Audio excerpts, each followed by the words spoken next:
सोरबा बिगोमा गैया जाबाय, सोरबा फंबाय गैया जाबाय, बिदा गैया गोमानांबाय। बै दुखुथिया नखरफोरनिसिमबो आङो गोसो गोरबोनिफ्राय आंनि खुलुमनाय सिबिनाय आरो गोथौ दुखु मोननायखौ फोरमायहरबाय। बे समाव आङो निमाहा बिदों जे दुलाराय बर' फरायसा आफाद आरो बर'नि माखासे संग्रामि आफादफ्रा जोंनि मोनफ्रोम नखरफोरखौ जों जेरैबायदि नायनांगौ, अननांगौ, जोथोन लानांगौ बेबायदि जोथोन लानो हाबोआखै। बिनि थाखाय आङो नोंथांमोननि खाथियाव खर' गंग्लायै निमाहा बिबाय।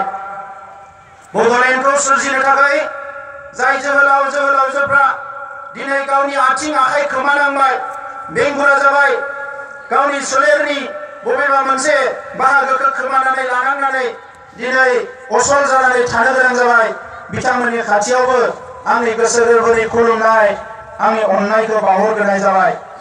दामान गोनां रायजोफोर, दिनै गोदानै बर'नि जारिमिनखौ नोंथांमोननि सिगाङाव फोरमायनांगौ होननानै आं सानाखै।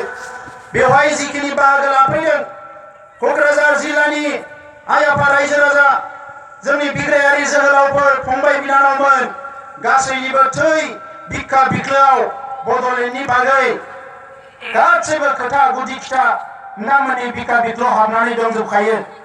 दिनै गोदानै बुंनांगौ होननानै आं सानाखै, नाथाय दिनै आङो फिन खेबसेबाव नोंथांमोननो साबायखर बावहरगोन आरो लोगोसे बड'फा उपेन्द्रनाथ ब्रह्मनो साबायखर बावहरगोन जे दिनै जोङो साननानै नायहरोबा जोंनि खोमोना गसङो, जोङो गोजां सिउ सिउ मोनो।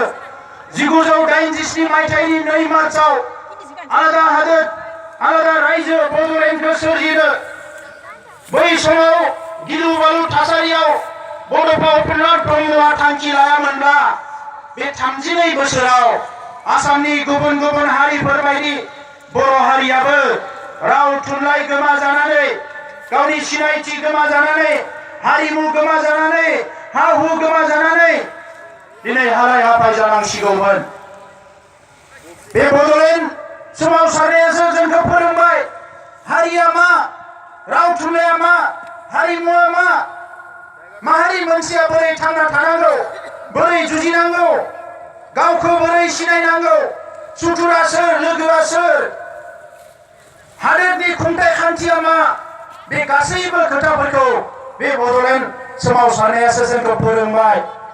दा बेनिखायनो आङो गुबुन हारिफोरनि सिगाङाव बुङो, जेब्ला बिथांमोना बड'लेण्ड सोदोबखौ खोनायोब्लानो रागा जोङो, जोंखौ लै लै सै सै खालामो,